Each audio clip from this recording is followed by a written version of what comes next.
तो आगे चल के भगवान श्री कृष्ण के राज्य में ही एक सत्राजित नाम का राजा था। राजा के पास श्यामंतक नाम की मणि थी। राजा से भगवान ने कहा, सत्राजित ने मना कर दिया। भाई जंगल में गया तो बाघ ने उसको मार डाला और जामवंत ने उस मणि को उठा करके अपनी पुत्री जामवती को दे दिया। भगवान खोदते खोदते जामवंत की कुटिया पे पहुंच गए। तो कुटिया में पहुंचने के बाद जामवंत ने भी मना कर दिया, ना महाराज, मैं इस मणि को नहीं दूंगा। भगवान ने ललकारा, जामवंत के साथ युद्ध किया और मणि को भी लाए दहेज के रूप में। और जामवंत की पुत्री जामवती के साथ भगवान ने विवाह कर लिया। मणि को लौट करके लाए तो जामवंत के हाथ में, वो सत्राजित के हाथ में दे दिया, ले पकड़ अपनी मणि। बहुत मणिमाला बना फिर रहा है। सत्राजित को अपने आप में बड़ा खेद हुआ तो सत्राजित ने अपनी पुत्री सत्यभामा का विवाह भी द्वारकाधीश के साथ कर दिया। ऐसे करते करते भगवान के 8 विवाह है गए। सुखदेव बाबा कहते हैं, राजा परीक्षित, एक भौमासुर नाम का राजा था। उसने 16,100 पटरानियों को एक साथ में कारागृह में बांध करके रखा था। अब जब कारागृह में बांध करके रखा तो भगवान श्री कृष्ण को नारद मुनि ने गात करवाया। भगवान श्री हरि कृष्ण को बड़ा भारी खेद हुआ और भगवान स्वयं अब तो भौमासुर नाम के राक्षस से लड़ने के लिए चल पड़े। युद्ध के लिए ललकारा भौमासुर को, भगवान ने परास्त किया और 16,100 पटरानियों के साथ एक सांस में विवाह किया।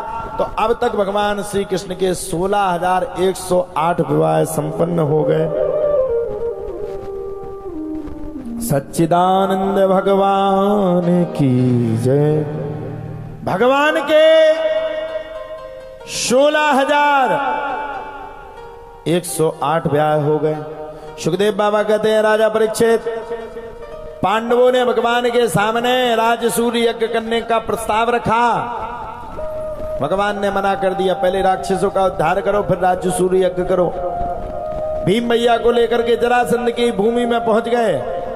मल्ल युद्ध के लिए ललकारा जरासंध को, भीम भैया बीच में से फाड़ दें।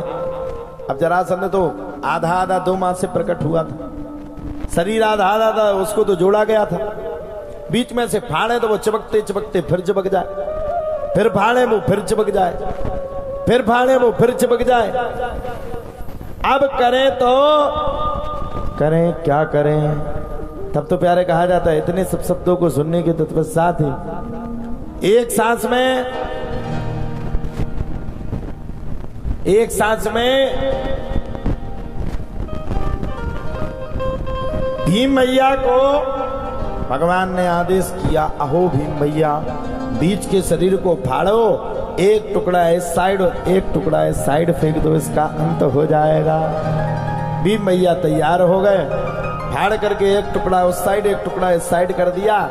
धड़ अलग होकर के तड़पते तड़पते जरासंध का उद्धार हो गया।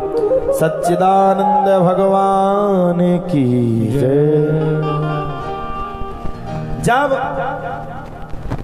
उद्धार हुआ तब तो प्यारे कहा जाता है, धीरे धीरे कथा आगे बढ़ी। सुखदेव बाबा कहते हैं, राजा परीक्षित, पांडवों ने राजसूय यज्ञ किया, भगवान को सर्वप्रथम मानना प्रारंभ कर दिया, सार्वभौम का अधिकार दे दिया। तो भगवान का एक परम शत्रु बैठा था, शिशुपाल, जो सेहरा लगाई रह गया था। भगवान दुल्हनिया को लेकर के भाग गए थे।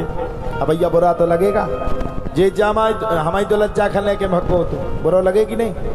सेहरा को अरवाने दुलज्जा को ले जाओ, वो मिल जाए तो गुस्सा तो आए। शिशुपाल ने द्वारकाधीश भगवान को उल्टा सीधा कहना शुरू किया।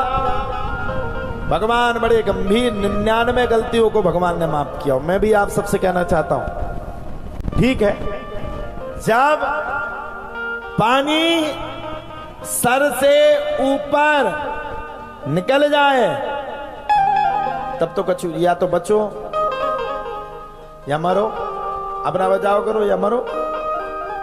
भगवान ने 99 गलतियों को माफ किया। और जब भगवान ने 99 गलतियों को माफ किया तो 100वीं गलती जैसे ही उसने की तो भगवान ने शिशुपाल को समझाया, शिशुपाल अब सावधान, एक गलती कर दी तो जीवन भर पछताएगा। शिशुपाल नहीं माना, 100वीं गलती भी कर दिया। भगवान ने चक्र सुदर्शन को उठाया और शिशुपाल का अंत कर दिया। सच्चिदानंद भगवान की जय हो। जय जय श्री राधे। भगवान ने शिशुपाल का अंत किया। शिशुपाल के अंत करने के बाद धीरे धीरे करके भगवान की भगवत कथा आगे बढ़ी।